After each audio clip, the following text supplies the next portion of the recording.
That is a backlit sunrise, and in this video we're taking a look at the relatively budget-friendly bi-color 300 watt super bright video light from Great Video Maker. This light is attempting to compete with Aperture's 300X at almost half the price. The GVM comes in at $569 retail, and I initially thought that was pretty pricey until I actually looked at the competition. And just as a side note, GVM did send me this light.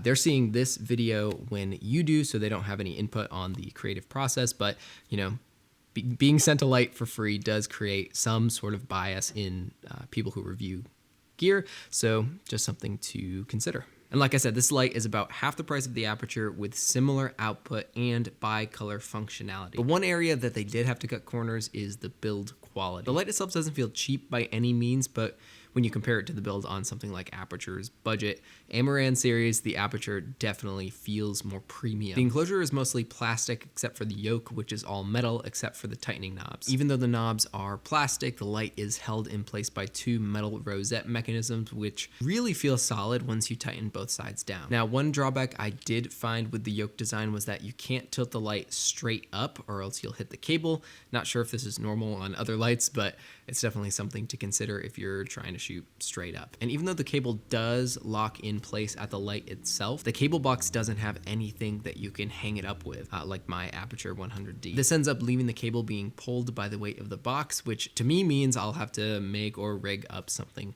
to work around it. So it's just one of those minor annoyances that gets in the way of, you know, a potentially smooth shoot. On the light itself, the turn wheel is kind of cheap feeling, but it does the job just fine. The button layout makes sense, and I didn't have any issues toggling between the different CRIs and intensity. So mechanically it works really well. It's just a little cheaper on the build quality. When it comes to the light itself, this is when it starts to get really, really fun. And as I mentioned before, this is a 300 watt bi-color light. I can actually feel the heat from it, even just from a couple feet away, meaning it's insanely bright, while also enabling you to shoot in different color temperatures from 2700 Kelvin all the way up to 7500 Kelvin.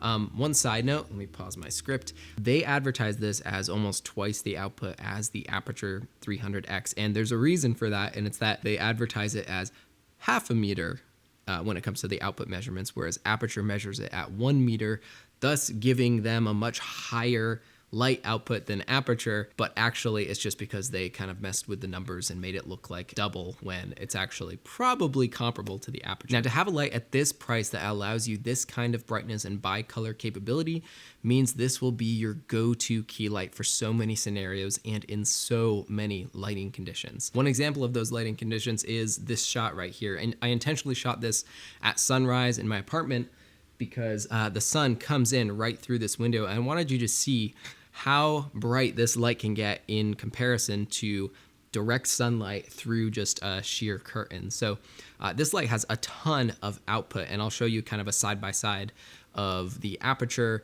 versus this one, 100 watts versus 300 watts. Another scenario is if you're trying to shoot more of a high key scene, meaning nice and bright whites, this light could bounce off the ceiling and provide a lot of bright ambience in your shot. This is something I've attempted with lower wattage lights, and it can be difficult without higher output. Also, one thing that I didn't know existed was this little plastic diffuser that goes directly onto the chip. This really helps smooth out the light if you're using a reflector or if you're just shooting a bounce light off of a ceiling or a whiteboard. It definitely helps smooth things out and makes the light a lot more even and pleasing if you're not using something like a softbox. Now, when it comes to the actual stand and softbox kit itself, really it's nothing to write home about. It does the job just fine. I'm shooting on both of them right now. You're definitely going to want to upgrade to a sturdier stand and a larger softbox if you want a nice softer look.